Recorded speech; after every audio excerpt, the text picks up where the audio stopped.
잠드신 동안 천사가 굳게 지키었네. 저 겟세마네 기도를 늘 기억하게 하시고 그 십자가의 은혜로 날 인도하소서. 마리아처럼 새벽에 주께로 갑니다. 빈 무덤 내게 보이사 날 가르치소서. 저 겟세마네 기도를 늘 기억하게 하시고 그 십자가의 은혜로 날 인도하소서.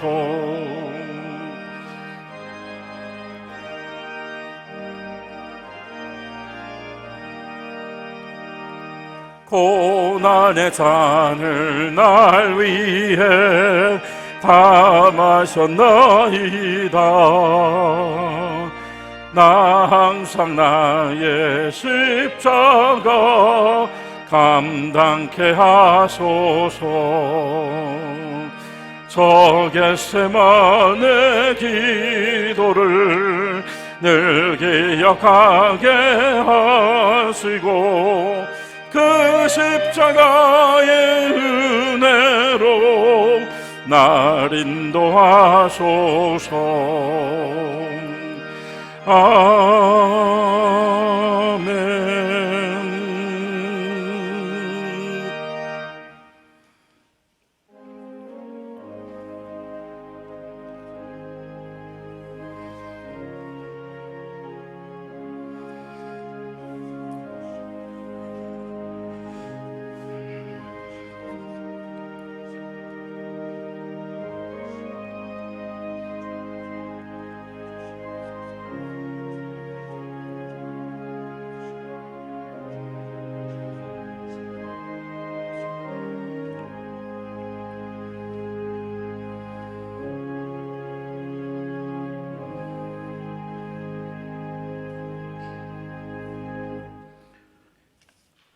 그러므로 사랑을 받는 자녀같이 너희는 하나님을 본받는 자가 되고 그리스도께서 너희를 사랑하신 것 같이 너희도 사랑 가운데에서 행하라. 그는 우리를 위하여 자신을 버리사 향기로운 제물과 희생 제물로 하나님께 드리셨느니라. 너희가 전에는 어둠이더니 이제는 주 안에서 제 자녀들처럼 행하라. 제 열매는 모든 착함과 의로움과 진실함에 있느니라.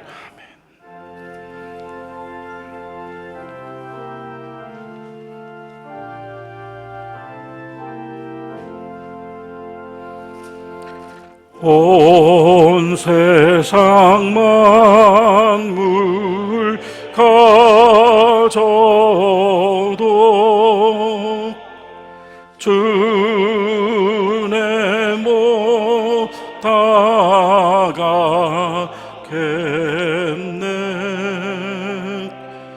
놀라운 사랑 받은 나 몸으로 죄물 삼겠네. 아멘.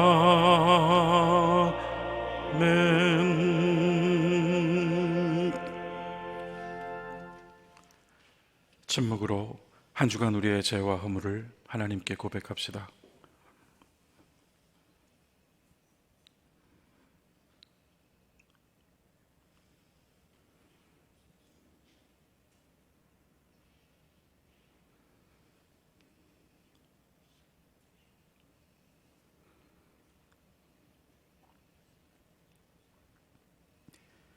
목소리 합하여 공동기도 드리겠습니다.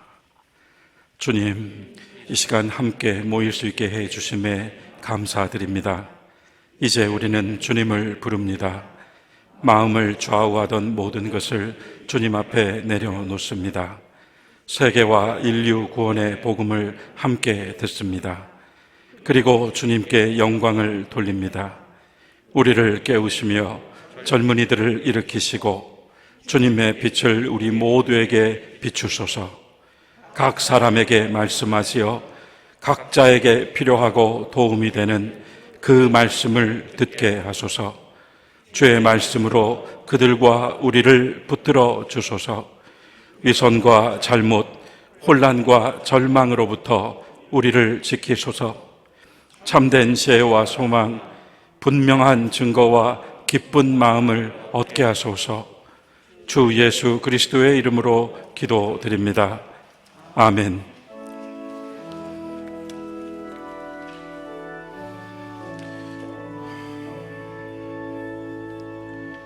하늘 계신 아버지 이름 거룩하사 주님 나라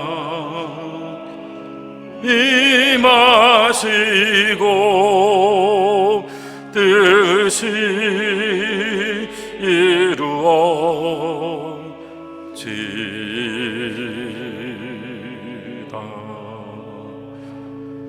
일용할 양식 주시고 우리들의 금죄 다 용서하옵시고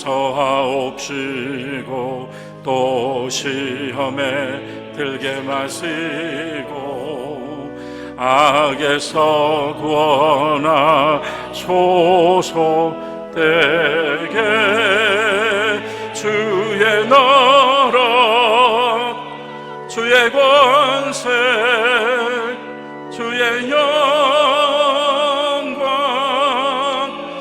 영원히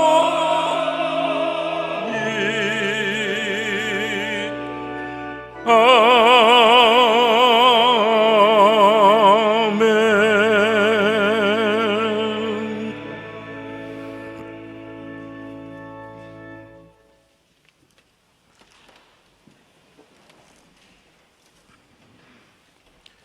너는 청년의 때에 너의 창조주를 기억하라.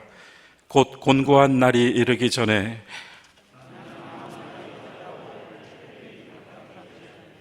해와 빛과 달과 별들이 어둡기 전에 청년이여 너의 어린 때를 즐거워하여 내 청년의 날들을 마음에 기뻐하여 마음에 원하는 길들과 내 눈이 보는 대로 행하라.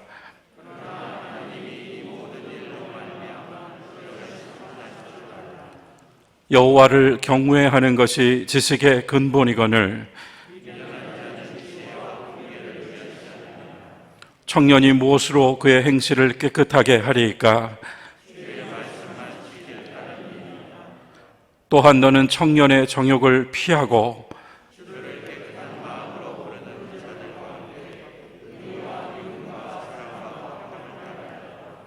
주의 권능의 날에 주의 백성이 거룩한 옷을 입고 즐거이 헌신하니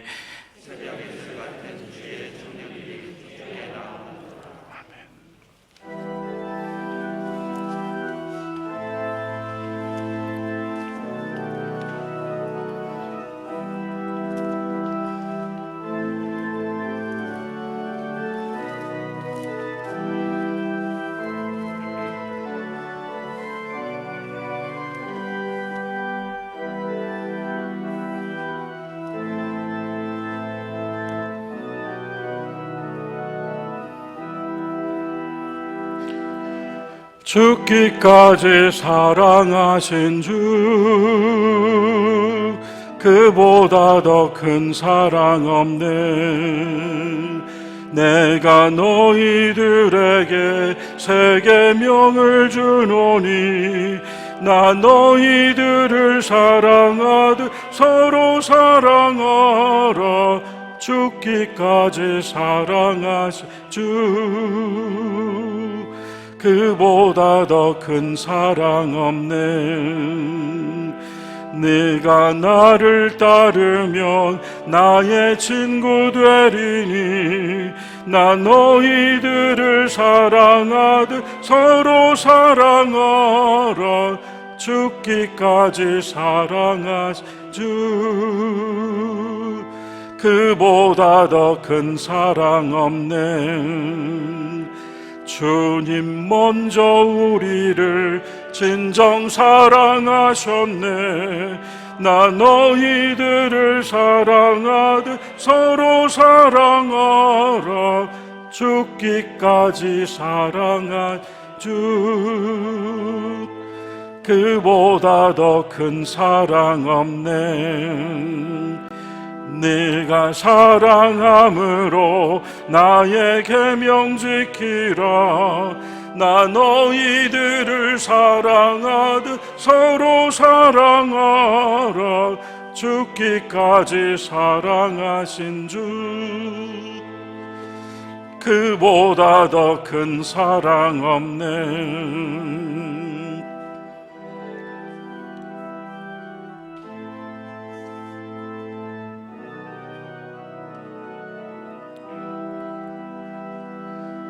죽기까지 사랑하신 주, 그보다 더 큰 사랑 없네. 너의 행함 인하여 제자 됨을 알리라. 나 너희들을 사랑하듯 서로 사랑하라. 죽기까지 사랑하신 주, 그보다 더 큰 사랑 없네.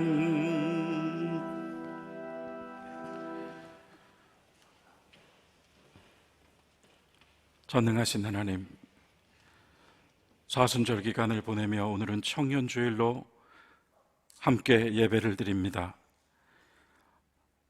일찍이 이 교회의 시작부터 젊은이들을 일으키시고 역사와 시대를 끌어안고 울부짖으며 고민하고 기도하는 주의 청년들의 역사로 초동에 오늘을 있게 하신 하나님, 우리는 여러 가지 현실과 상황 속에서 어려움도 느끼지만 면면이 이어온 주의 살아계신 은혜 안에서 이리 함께 모여 교회의 사명을 가지고 주님께 예배를 드립니다.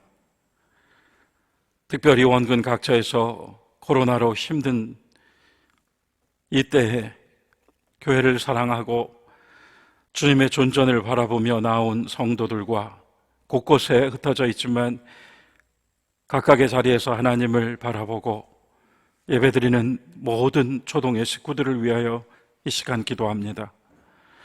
주여, 우리의 예배를 흠양하시고 하나님의 자비와 사랑으로 함께 하시어 주의 복락의 강물을 마시는 복된 시간이 되게 하시며 허물과 죄의 지나온 모든 과거를 십자가 이전으로 보내고 다시 새로운 피조물로 주 안에서 거듭나는 귀한 시간이 될 수 있도록 인도하여 주시옵소서. 보라, 오늘이 구원받을 때요, 오늘이 은혜의 날이로다 하신 주의 말씀을 의지합니다. 마음 문을 열어 주님을 기다리고 힘을 다하여 주께 찬송합니다. 주의 보혈로 사하신 깨끗한 영혼으로 진실함으로 주님 앞에 기도합니다. 삶 가운데 함께 하시는 하나님, 때로는 하나님이 어디 계신가 물으며 왜 이러한 상황 속에 던지시는가 물으며 왜 나의 기도에 응답해 주시지 않느냐고 탄식하고 절규하지만 그래도 하나님이 계셔서 이 억눌린 마음을 주님께 아뢰고 이 간절한 구함을 주님께 기도하게 됩니다. 불쌍히 여겨 주시옵소서. 연약하고 힘없고 아무것도 할 수 없는 우리들을 불쌍히 여기셔서 우리의 손과 발로 했다 하는 모든 것들은 허공에 흩어져 사라져 싸우니 주님께서 우리의 손과 발이 되어 하신 일들로 믿음의 간증이 더해지게 하시고 주님께서 우리의 마음이 되어서 사랑하게 하신 모든 것들로 감사할 수 있는 우리 믿음의 자리가 되게 하여 주시옵소서. 우리들 각자의 기도와 간구를 주께서 들으시며 우리 가정을 주께서 붙잡아 주시고 험악한 시대 속에서도 믿음 지켜 살아가는 이들 늘 주 안에서 긍휼함을 얻고 담대하게 이 세상 속에서 파고를 지나갈 수 있도록 그 순례자의 여정 위에도 임마누엘 하여 주시옵소서. 특별히 청년들을 위하여 기도합니다. 그 젊음이 지금은 너무나 빛나고 아름답사오나 정작 그 자리에서는 보지 못하고 혹여 시간을 허비하며 나아가지 않을까 걱정도 됩니다만 주여 우리들 젊은이들을 주께서 굳게 잡으시고 세대와 세대를 거듭하여 특별히 역사를 바꾸실 때마다 그들을 사용하셨음에 초동의 청년들로부터 우리의 자녀들까지 모든 젊은 세대들을 통하여 하나님의 살아계신 역사를 이루어 주시옵소서. 무신과 불신의 시대 속에서도 사드락과 메삭과 아벳느고와 같이 다니엘과 같이 주님을 기도하고 어떠한 시련 속에서도 믿음으로 나아가는 자들이 있음을 믿사오니 초동의 청년들이 그루터기가 되어서 귀하신 역사 이어나갈 수 있도록 주님 함께 하시며 주께서 영광 받으시는 우리 교회의 젊은이들의 모임이 또한 되게 하여 주시옵소서. 아버지 하나님, 오늘도 우리의 교회를 위하여 기도하오니 빛과 소금이라 하신 말씀 이룰 수 있도록 우리들 더욱 힘써 수고하고 애쓰며 봉사하고 있는 청지기들을 위하여 주께서 한없는 사랑으로 함께 하시고 일터와 가정에서 항상 믿음의 본이 되게 하시고 말씀대로 사는 자가 되게 하시고 그 말씀으로 그 선한 양심을 가지고 주님 앞에 나아오는 자 되게 하시며 그로써 모든 이들에게 믿음의 거울이 될 수 있도록 세우신 주의 청지기들을 주님 인도하여 주시옵소서. 교회를 사랑하고 지켜나가는 우리 어르신들과 모든 믿음의 성도들을 복되게 하시고 특별히 병상에서 요양병원에서 신음하고 있는 우리 교우들의 자리에 주님 함께 하시고 정말 말로 할 수 없는 상황 속에서 고통받고 있는 당신의 자녀들을 불쌍히 여기사 그들을 회복시키시고 그들이 바라보는 현실이 아니라 하나님의 이상 가운데에서 주님 주시는 생명으로 살아갈 수 있도록 주여 함께하여 주시옵소서.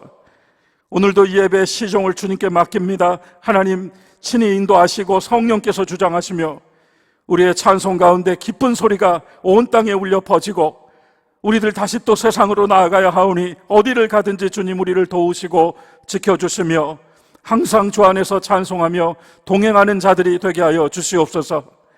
주 함께 하시는 믿으며 우리 주 예수 그리스도의 이름으로 기도드리옵나이다. 아멘.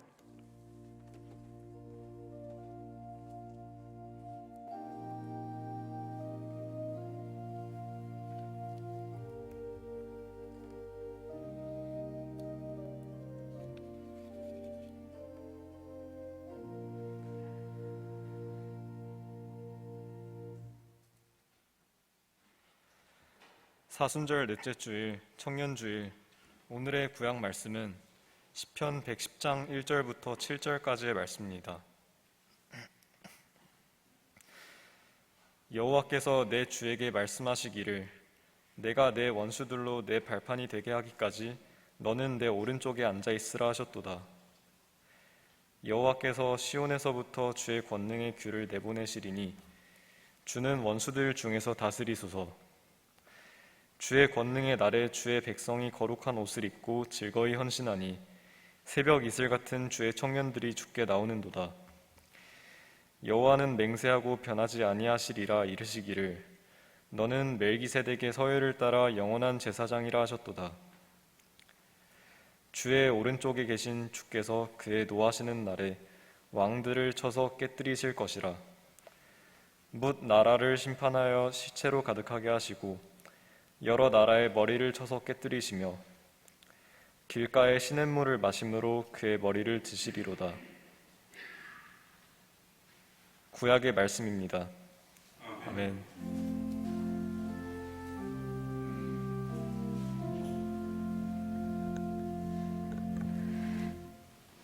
오늘의 신약 말씀은 요한복음 12장 1절부터 9절까지 말씀입니다.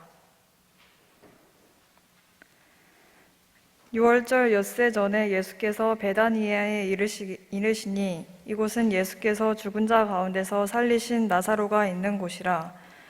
거기서 예수를 위하여 잔치할세 마르다는 일을 하고 나사로는 예수와 함께 앉은 자 중에 있더라. 마리아는 지극히 비싼 향유 곧 순전한 나드 한 근을 가져다가 예수의 발에 붓고 자기 머리털로 그의 발을 닦으니 향유 냄새가 집에 가득하더라. 제자 중 하나로서 예수를 잡아줄 가롯 유다가 말하되 이 향유를 어찌하여 300데나리온에 팔아 가난한 자들에게 주지 아니하였느냐 하니 이렇게 말함은 가난한 자들을 생각함이 아니요 그는 도둑이라 돈꾀를 받고 거기 넣는 것을 훔쳐 가미러라.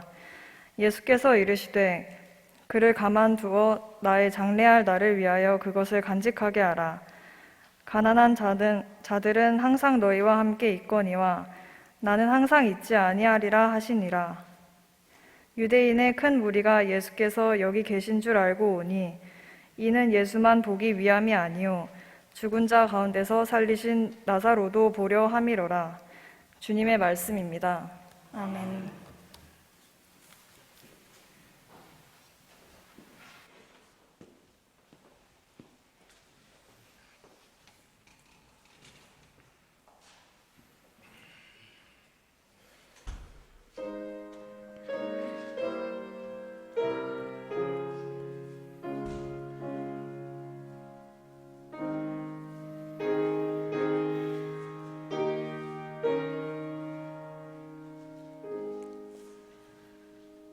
예수 나를 위하여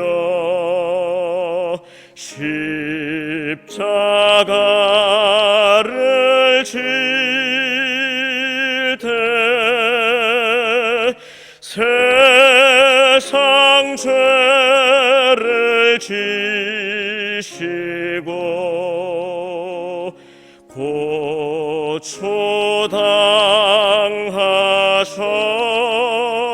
고초당하셨네.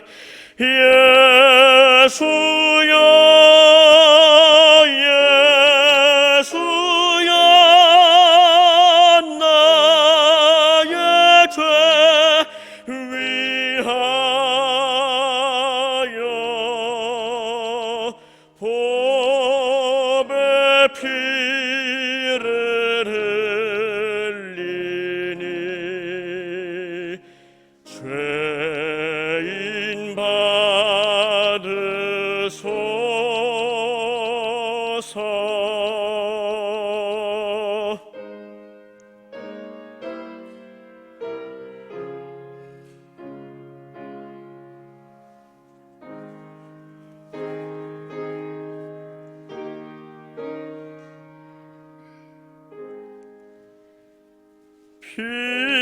피와 같이 붉은 죄 없는 이가 없네. 십자가의 공로로 눈과 같이 되네. 예수여 예수여 나의 죄 위하여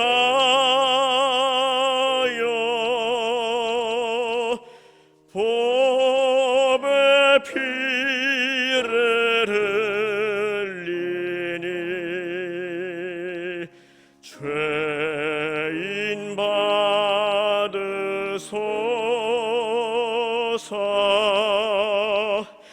예수여 예수여 나의 죄 위하여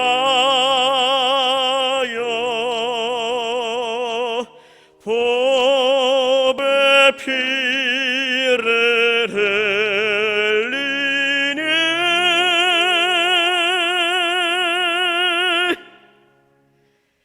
죄인 받으소서.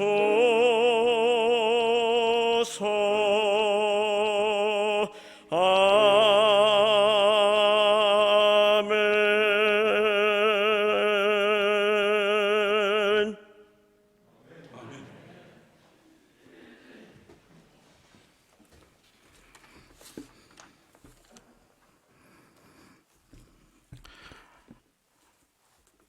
네, 진심의 고백이 담긴 찬송 하나님께서 기쁘게 받으셨으리라 생각합니다. 오늘은 사순절 넷째 주일이자 동시에 청년 주일입니다. 이에 맞춰 저는 요한복음 12장으로 여러분들과 함께 은혜를 나누고 싶습니다. 요한복음 12장에서 가장 많이 알려진 이야기는 주님께 향유를 부어드린 마리아의 이야기입니다. 하지만 엄밀히 이 본문은 마리아의 이야기를 다룬 다른 복음서의 같은 이야기에 견주어 향유 이야기의 비중이 그리 크지 않습니다. 오히려 이토록 아름다운 헌신의 이야기에 끼어들어와 다른 복음서에서는 이름이 밝혀져 있지 않은데 이 요한복음은 이름까지 밝혀 주님을 배신한 제자 가룟 유다에 대한 혹독한 평가를 내리고 있습니다. 이 아름다운 이야기 속에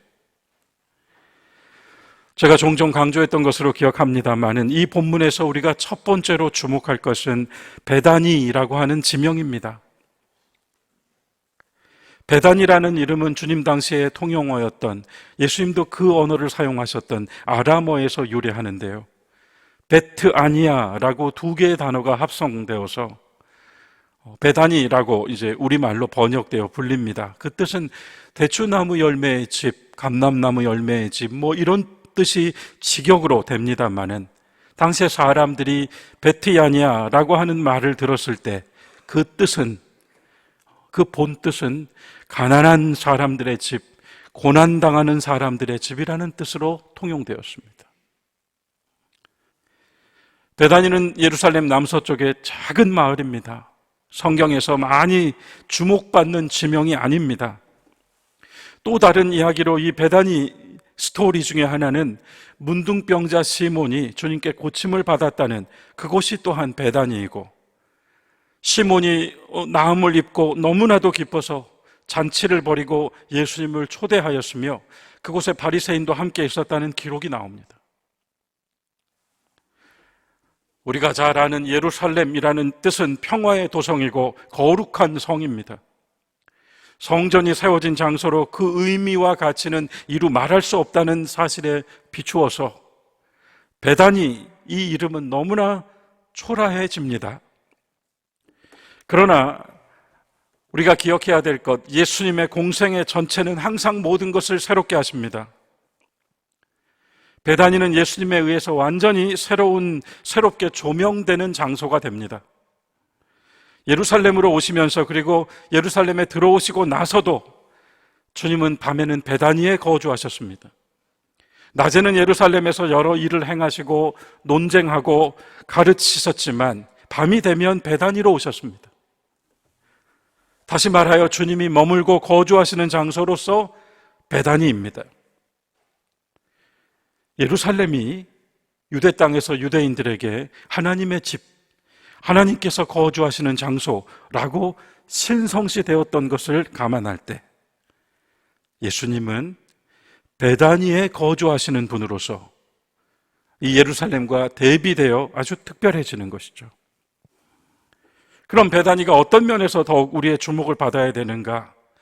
밖으로 드러난 저 화려한 예루살렘 성전의 웅장함과 달리 예루살렘이라고 하는 도시의 의미는 끝까지 예수님을 거부하고 받아들이지 않으며 믿지 않았고 도리어 늘 죽이고자 모의하고 음모를 꾸미는 사람들, 시험하는 사람들의 장소, 마침내 예루살렘은 예수님을 죽이는 사람들의 땅이 됩니다. 반대로 베다니는 베다니 사람들이라고 설명할 수가 있을 것 같아요. 베다니는 끝까지 예수님을 환영하고 예수님을 모시고 예수님과 제자들을 환대하고 힘을 다하여 주님을 사랑하는 사람들의 마을입니다. 앞서 말씀드린 문둥병자 시몬이 그렇고 또 요한복음 12장에 등장하는 사람들, 마르다와 마리아, 그리고 죽었다가 다시 살아난 나사로가 살고 있는 마을이었습니다. 그래서 베다니는 구약 종교의 산실인 예루살렘과 대비되어 예수 그리스도로 말미암아 세워지는 새로운 곳, 오늘로 말한다면 새로운 교회, 참된 교회의 상징이 되었다는 것을 강조하지 않을 수가 없습니다. 오늘의 그리스도인들은 예루살렘의 후예들이 아니라 베다니의 후예들로 이렇게 살아가고 있음을 우리는 기억해야 합니다. 나아가 면면이 이어져 내려온 이 베다니 사람들의 역사에 속하여 여러분과 저는 하나님의 자녀된 삶을 살고 있다는 사실에 자부심을 가져야 합니다. 예수 그리스도로 말미암아 다시 설정된 새로운 장소로서의 베다니는 오늘 교회의 영적인 이름이 될 것이고, 그 뜻에 걸맞게 그리스도교 신앙은 항상 가난한 사람들, 마음이 가난한 사람들, 고난당하는 사람들, 괴로운 사람들, 돈 없는 사람들, 아픈 사람들의 집으로 시대 안에, 역사 안에 자신의 위치를 세우고 자신의 본뜻을, 사명을 나타내는 것입니다. 그래서 오늘 베다니는 예수님의 사랑의 실천의 장이자 예수님을 사랑하는 사람들의 장소이기도 합니다. 요한복음 12장은 참으로 아름답고 멋진 그림 한 장입니다.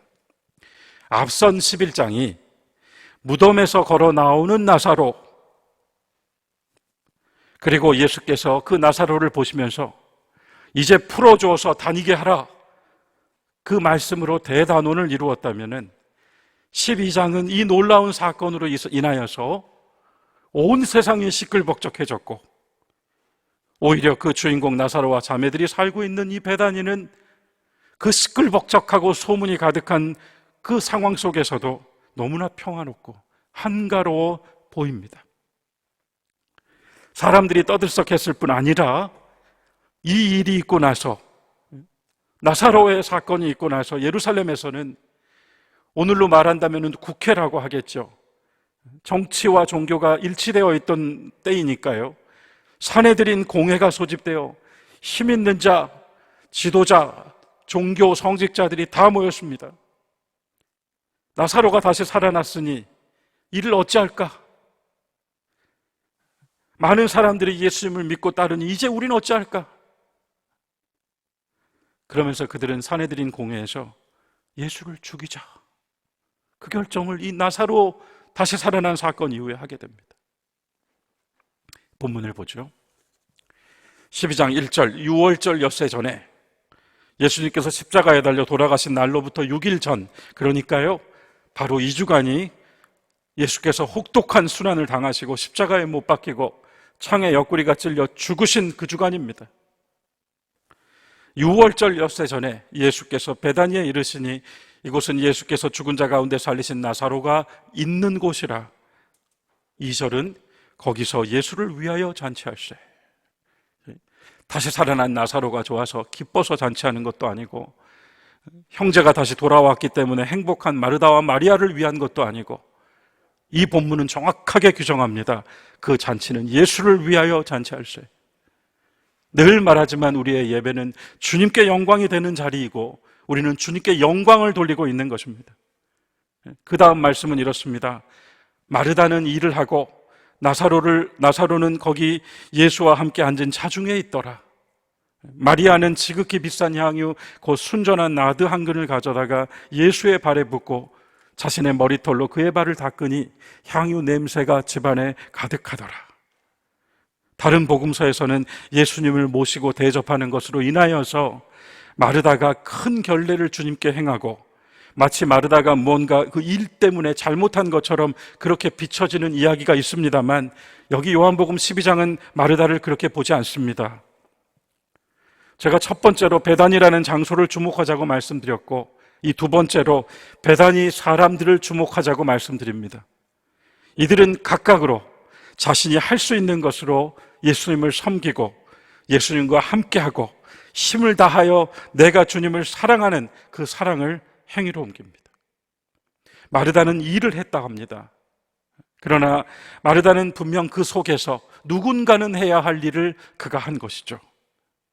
누군가는 해야 하지만 아무나 할 수 없는 이 일을 그는 감당함으로써 자신이 할 수 있는 그 일로 주님을 사랑하고 섬깁니다.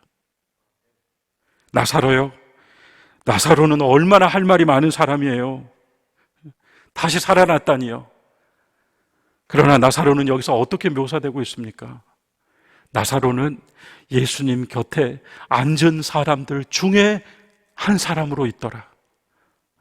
여러분, 이 본문은 정말 기가 막힌 구절 같아요. 저는 이 구절을 좋아합니다. 정말 좋아합니다. 오히려 내가 어떤 일이 있었다라고 증거를 해야 될 것 같은데요. 나사로는 그냥 조용히 아무 말도 하지 않고 예수님 곁에 앉아있는 사람들 중에 그냥 앉아 있습니다. 그 곁에 있습니다. 자신이 사망에서 생명으로 옮겨진 증거로서 자신이 하나님께서 살아계신 역사하시는 능력이 어디까지인지를 보여주는 증거로서 거기 있지만 그는 조용합니다. 저는 우리 초동교회에 대한 간증이 수도 없습니다만 우리들 각자가 다 그렇지 않습니까? 하나님의 은혜, 기적 같은 일들, 사랑의 증거들, 우리들 중에 그거 안 가진 사람들이 어디 있습니까? 그러나 우리는 그것을 말로 다 하지 못합니다. 어찌 귀한 체험, 하나님을 만난 그 귀한 체험을 인간의 언어로 표현할 수 있겠습니까? 어찌 유한 자가 무한 자를 품습니까?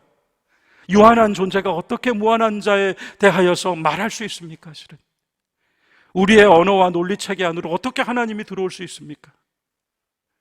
우리는 다만 알파와 오메가 되시는 하나님, 나의 시작을 나는 모르고 나의 끝을 나는 모르는 가운데 우리는 모두 과정을 사는 사람들일 뿐입니다.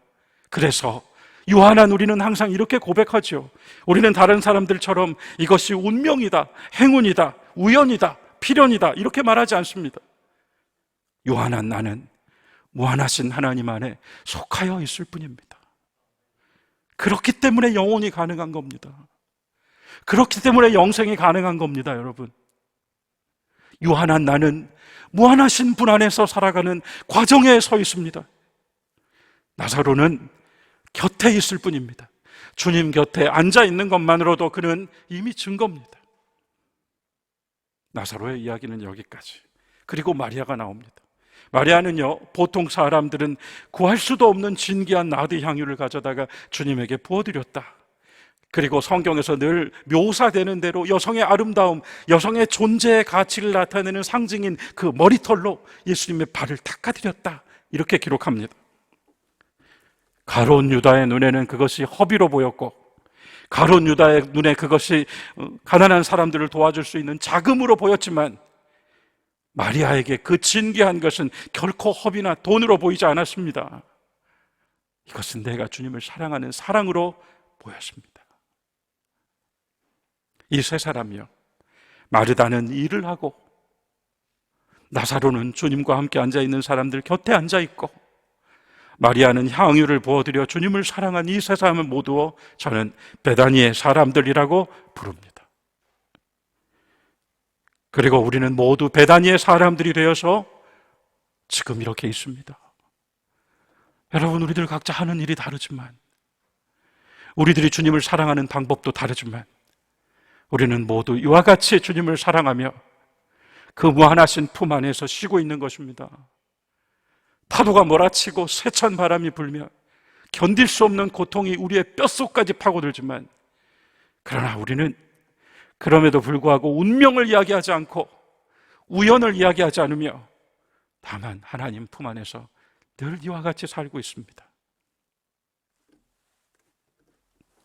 그런 가운데에서 오늘 청년들과 더불어서 이 말씀을 꼭 나누고 싶었습니다.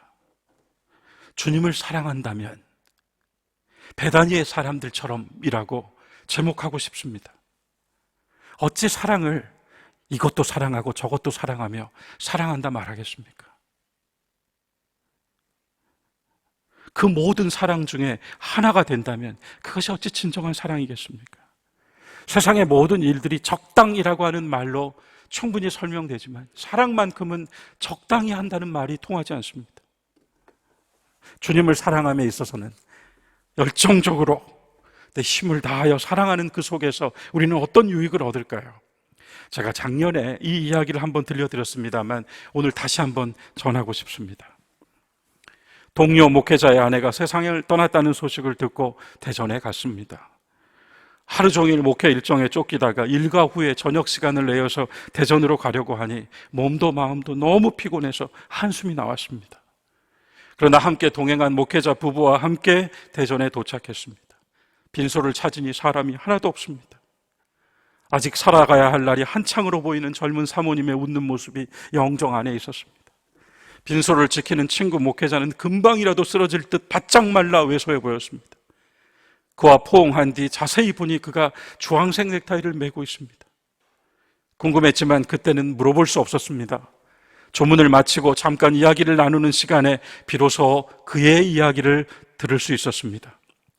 결혼 전에 나의 아내는 학원 강사였습니다.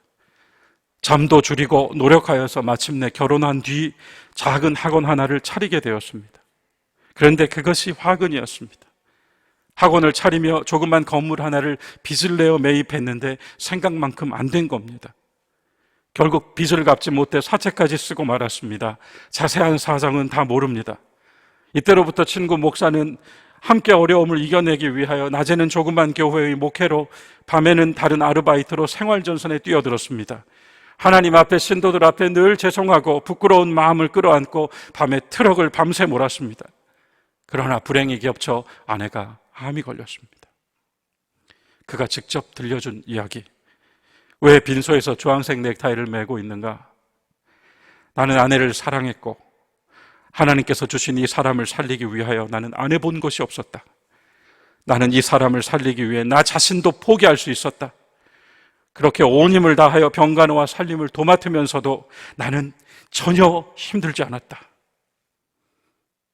그러나 아내의 병세가 악화되고 더 힘든 상황에 빠져들어갔다. 그러던 어느 날 나는 죽어가는 아내를 통하여 나를 만져주시는 하나님을 느끼기 시작하였다. 목욕을 시키고 뒤처리를 도맡으며 옷을 입히고 온 몸을 닦아주면서 어느 날부터 이 모든 순간이 순종이라는 것을 느끼게 되었다. 무엇을 하든 누구를 대하든 죽게 하듯 하라 하신 말씀이 나에게 떠올랐다. 항상 그 말씀이 마음에서 떠나지 않았고 정말이지 아내를 위하여 내가 하는 모든 일들, 그 굳은 일들이 다 주님께 하는 것 같은 기분이 들었다. 주님을 대하는 순종하는 거룩한 시간처럼 느껴졌다. 그때 나는 순종이 뭔지를 깨달았다. 대개 순종이라 하면 믿음에서 순종이 나온다고 생각해 왔는데, 그러나 나의 경험에서는 먼저 말씀에 순종하는 것이 우선이었고 그 순종으로부터 믿음이 생기는 것을 나는 느꼈다. 그때로부터 살아있는 믿음이 나를 움직이기 시작했다. 믿음이 사람을 움직이는 것이다. 내가 아내를 사랑하고 아내를 돌보고 간호했던 모든 시간이 내가 주님을 대하고 주님을 섬기고 주님의 사랑의 불꽃 같은 나의 삶으로 응답한 시간이었음을 나는 감히 말할 수 있다. 아내는 마지막에 내 품에 안겨서 눈을 감았다. 숨이 멎은 아내를 안고 있는데 불현듯 내 품에 한없는 평화와 고요가 안겨 있는 것을 나는 보았다. 나는 평화를 보았다. 이제 장례를 마치고 다시 집으로 돌아가면 나는 그때부터 다시 힘들어질 것이다. 분명 그럴 것이다. 그러나 아내는 나에게 내가 교회에서도 신학교에서도 목회 현장에서도 삶의 현장에서도 그 누구도 가르쳐주지 않은 모든 것을 가르쳐주고 하나님께로 갔다. 나는 이제부터 누구라도 주님을 대하듯 사랑할 수 있을 것 같다. 이제 그 어떤 순간이 닥쳐온다 할지라도 순종에서 믿음에서 삶이 나온다는 것을 신앙의 표지로 붙잡고 살아갈 수 있을 것 같다. 평상시에는 믿음이 있는지 어디에 있는지 믿음이 무엇인지 전혀 드러나지도 보이지도 않는다. 그러나 나는 그 믿음이 언제 비로소 드러나고 작동하고 그것이 또한 나의 믿음이 되어 신앙으로 꽃피어지는지 알게 되었다. 당연히 빈소를 지키는 사람이 주황색 넥타이를 맬 수는 없는 것이다. 그러나 나는 나에게 이 모든 것을 가르쳐주고 하나님께로 간 내 아내와 함께하는 이 마지막 시간 동안 전처럼 아내가 제일 좋아했던 이 주황색 넥타이를 메고 있기로 작정한 것이다. 오늘 이 예배는 청년들과 함께하고 이곳에 함께하지는 못하지만 영상으로 또 우리 교회 여러 청년들이 함께 참여하고 있으리라 생각합니다. 더하여서 교회 여러분, 우리는 오늘 베다니와 베다니의 사람들과 또 그들이 각각으로 주님을 어떻게 사랑했는지 이미 봤습니다. 예수님 믿고 사는 것이, 교회에 속하는 것이 나의 여러 가지 일들 중에 여러 사랑 중에 하나가 된다면 우리는 결코 신앙에서 어떤 유익도 얻지 못할 것입니다. 그건 오히려 우리를 번거롭게 하고 신앙은 우리를 때로 피곤하게 만들며 죄인으로 만들 수도 있습니다. 조금 슬픈 일화이지만 주황색 넥타이를 메고 있던 이 목사의 이야기에서 우리는 함께 얻기를 원하는 것이 제게 있었습니다. 다 사랑해버리고 나니 내 품에는 평화가 있었다. 진실하고 간절한 사랑이 주님을 사랑하는 것이 되었고, 말씀대로 순종하다 보니 믿음은 거기서 생기더라. 그리고 거기서 끝이 아니라 죽게 대하듯 사랑했던 그 뜨거운 사랑이 이제는 누구를 대하든 주님을 대하여 사랑하는 것처럼 그렇게 사랑할 수 있는 동력이 되더라는 것입니다. 여러 사랑 중에 하나가 아니라 열렬히 주님을 사랑하는 그 믿음의 마음 위에서 또 다른 많은 사람들, 가난한 사람들, 고난당하는 사람들을 사랑할 수 있는 힘이 나오게 된다는 이야기였죠. 베다니가 새로운 교회, 참된 교회인 것은 예루살렘이 아니라 베다니로 주님이 오셨고 나사로가 거기에 있었고 진심으로 주님을 사랑하는 사람들이 거기에 있었기 때문입니다. 마리아가 부어드린 향유가 온 집안에 가득했다는 것은 단지 마리아가 예수님을 사랑한 그 행위였지만 그 행위로 말미암아 온 집안 사람들이 주님께 드려진 그 향기를 다 맡고 누릴 수 있었다는 것입니다. 믿음은 그런 것이겠죠. 모든 사람에게. 그래서 9절이 나옵니다. 유대인의 큰 무리가 예수께서 여기 계신 줄을 알고 오니 이는 예수만 보기 위하여가 아니고 죽은 자 가운데 살아난 나사로도 보려 함이로라. 내 어둠과 암흑의 시간을 뚫고 나를 다시 빛 가운데로 오게 하신 그리스도로 말미암아 오늘 모든 사람들이 단지 예수님의 보이지 않는 형상만을 따라서 교회에 나와 신앙생활하는 것이 아니라 바로 여기 앉아 계신 초동의 교우 여러분들께서 나사로들이 되어서 여기 앉아 계시고 우리가 베다니 교회가 되어서 많은 사람들에게 길을 보여주고 있는 것입니다. 그런데 또 하나 재밌는 것은 이 본문의 10절 읽지 않았지만 저 예루살렘 사람들은 이제 나사로까지 죽이기로 작정하였다. 주님이 사랑하시고 주님을 사랑하는 사람들의 이 아름다운 스토리의 끝에 예루살렘은 이제 예수님뿐만 아니라 나사로도 죽이기로 작정하였다. 얼마나 악마 같은 일입니까? 시편 110편 3절 늘 청년들과 함께 읽는 이 말씀, 주의 권능의 날에 주의 백성이 거룩한 옷을 입고 즐거이 헌신하니 새벽 이슬 같은 주의 청년들이 나온다. 새벽 이슬은 잠깐 나타났다 사라집니다. 그러나 해가 뜨기 전에 가장 먼저 대지와 풀과 나무와 모든 생명들을 적셔주죠.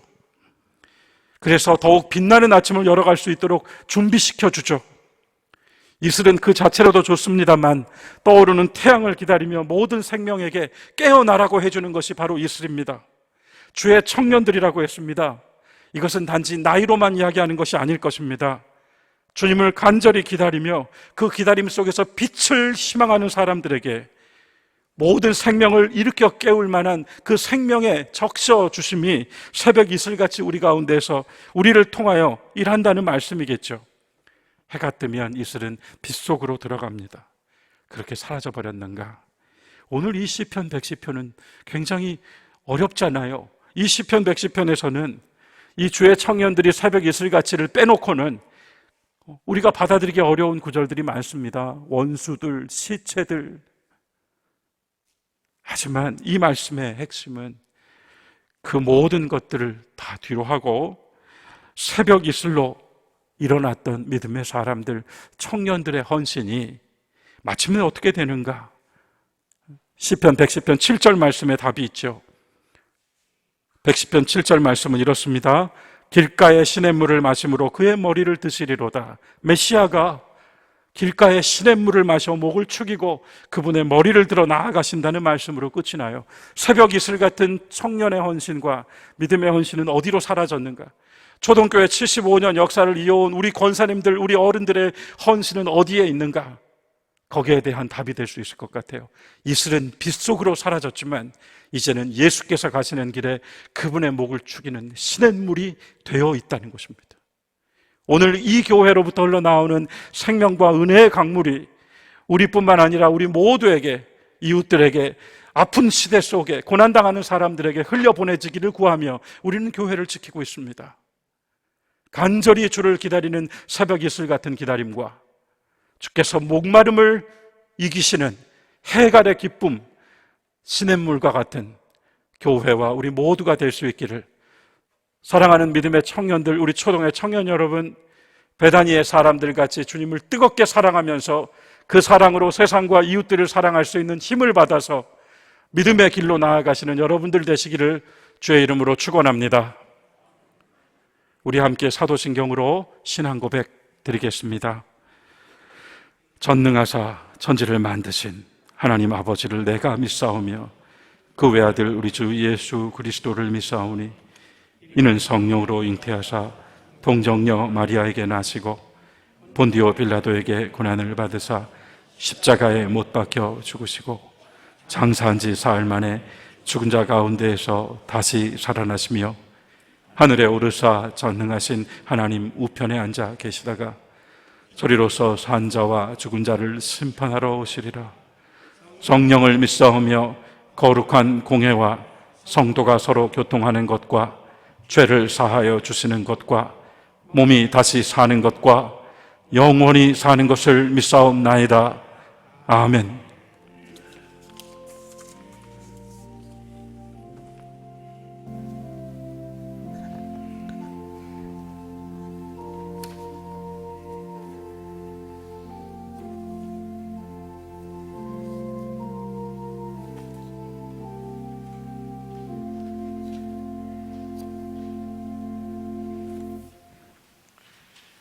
아버지 하나님, 참 감사합니다. 오늘도 주님께서 성별하여 주신 거룩한 성일에 저희들이 주님 전에 나와 청년주일로 마음을 모아 예배드리게 하여 주시니 감사합니다. 저희 초동의 청년들과 이 땅의 믿음의 청년들이 청년의 때로부터 온전히 주님을 경배하며 주님께 영광 올려드리는 구별된 삶을 살도록 이끌고 지키고 인도하여 주시옵소서. 아버지 하나님, 코로나19로 인하여 온 세상이 두려움에 떨고 있습니다.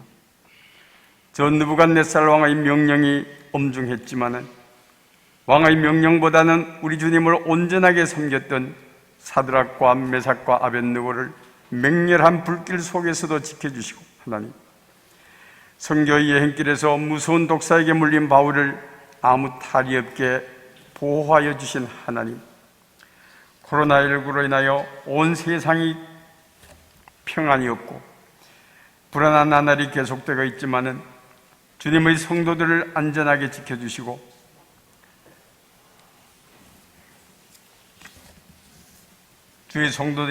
하루빨리 주의 성도들이 한자리에 모여 한 목소리로 주님을 경배하고 찬양할 수 있는 날을 속히 허락하여 주시옵소서.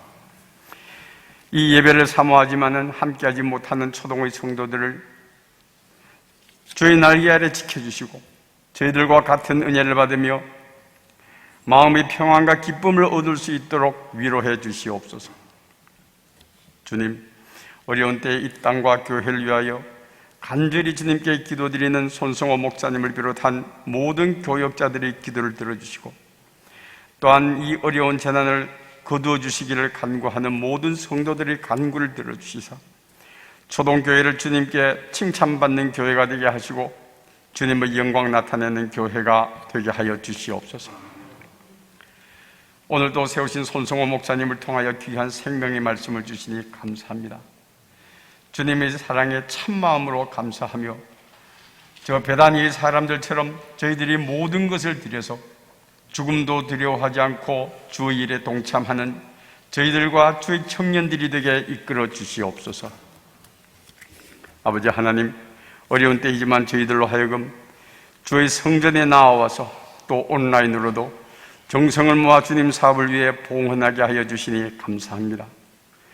저희들에게 맡겨주신 모든 것이 주님의 것임을 고백하며 11조로 주일 헌금으로, 감사 헌금으로, 또 목적 헌금으로 주님께 봉헌하오니 기쁘게 연락하여 주시옵소서. 바치는 손길을 복되게 하시고 모든 성도들의 생업이 어려움이 없도록 평안한 길을 허락하여 주시옵소서.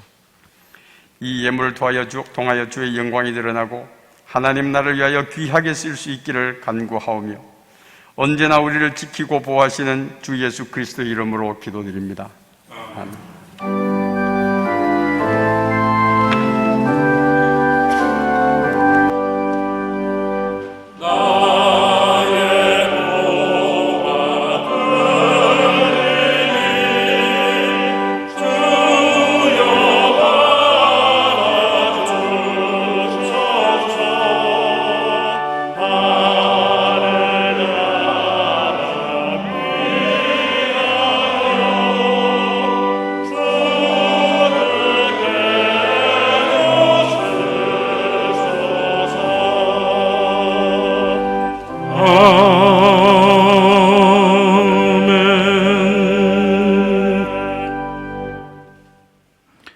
아버지 하나님께 감사드리며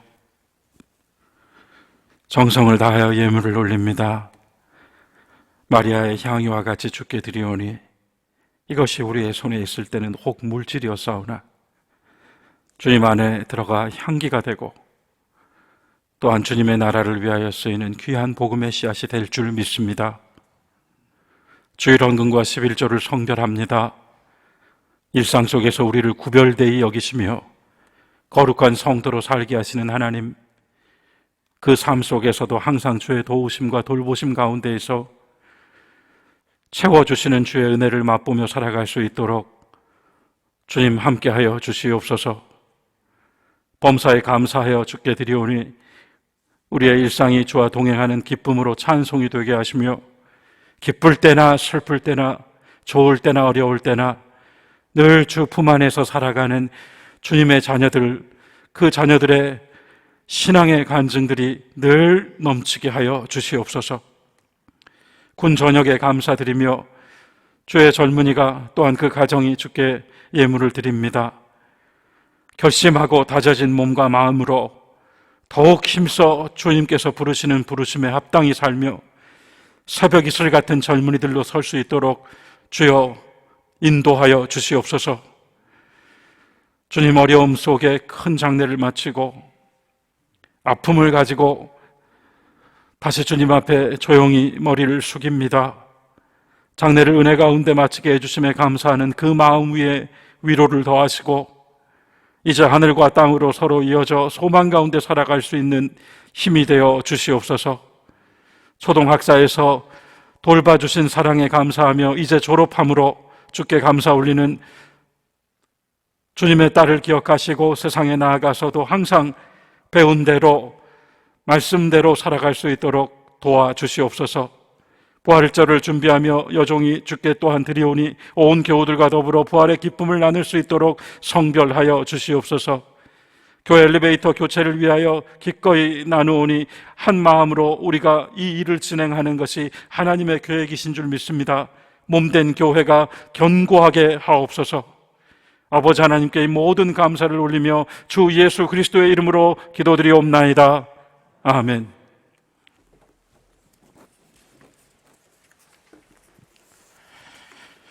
교회 여러분, 우리 함께 평화의 인사 나누겠습니다. 주님의 평화가 함께 하시기를 바랍니다.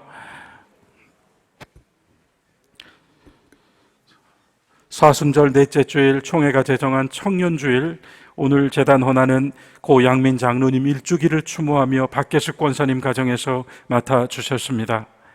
오늘로 예정되어 있던 정기 재직회는 서면으로 대신하오니 교회 홈페이지를 참조하여 주시기 바랍니다.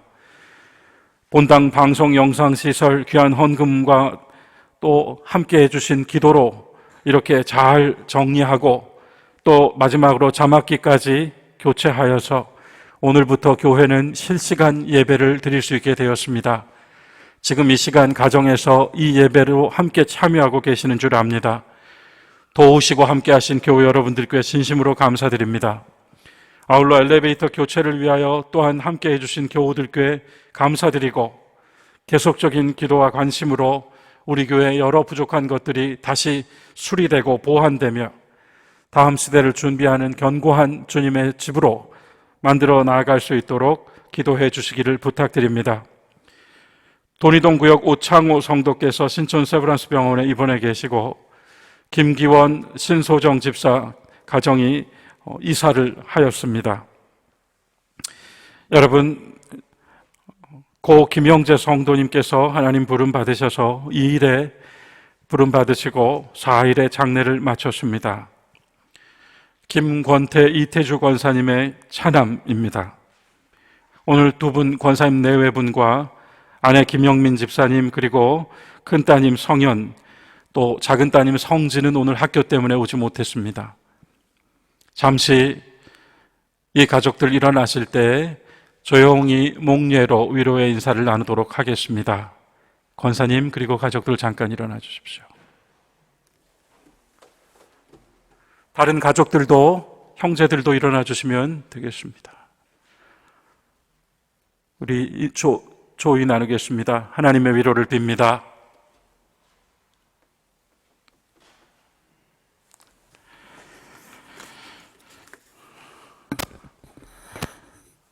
오늘 이 자리에 우리 청년들도 함께 하고 있습니다.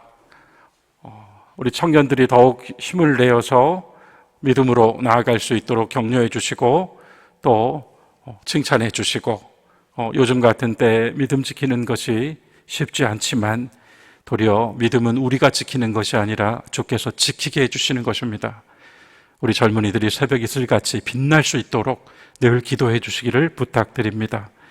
황희태 군이 군 전역하여서 오늘 이렇게 또 예배에 함께 참여하고 성경 봉독과 헌금위원으로 봉사까지 하였습니다. 이제 모두 함께 일어나셔서 파송의 말씀 나누겠습니다. 새벽 이슬 같은 헌신으로 즐겁게 주의 은혜를 바라며 말씀의 순종함으로 믿음의 동력을 얻고 주님을 뜨겁게 사랑하는 여러분 모두가 되시기를 바랍니다. 주님을 사랑하고 교회를 사랑하며 형제와 자매를 사랑하고 모든 사람을 사랑으로 대하는 참 그리스도인이 되겠습니다. 아멘.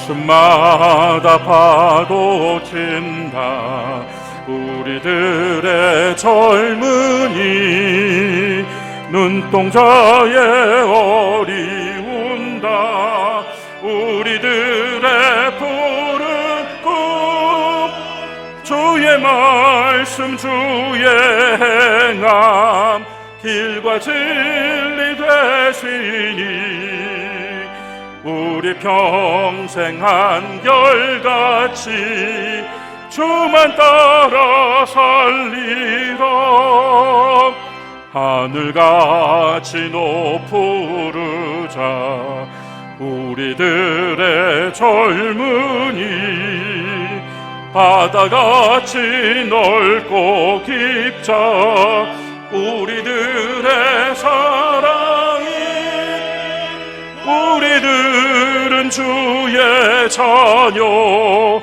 부름받은 안형제 몸과 마음 다 바쳐서 충성되게 살리라 하산같이 타오르자 우리들의 젊은이 폭포같이 줄기 찾아 우리들의 붉은 빛 할 일 많은 이 나라에 우리 태어났으니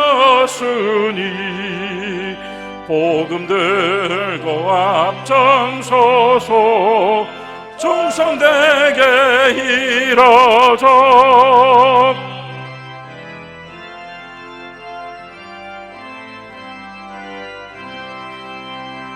돼지같이 강활하자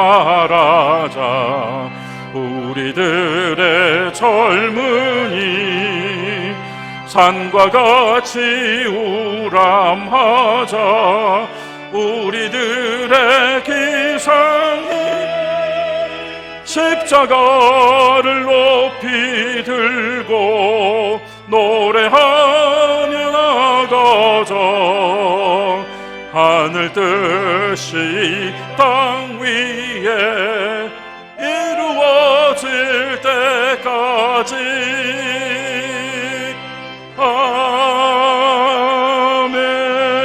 아멘. 이제는 우리를 위하여 자기의 몸을 내어주신 주 예수 그리스도의 은혜와 우리를 사랑하사 끝까지 지키시고 영혼 가운데로 이끄시는 아버지 하나님의 크신 사랑과 성령님의 교통하심과 감동, 감화하심이 저마다 베다니의 사람들이 되어 주를 사랑하고 그 사랑에 힘입어 모두를 사랑으로 섬기는 또한 빛의 자녀로 새벽 이슬같이 나아가는 청년들과 교우들 머리 위에 각 가정과 교회와 이 나라와 민족 위에 영원토록 함께 하시기를 간절히 축원하옵나이다. 아멘.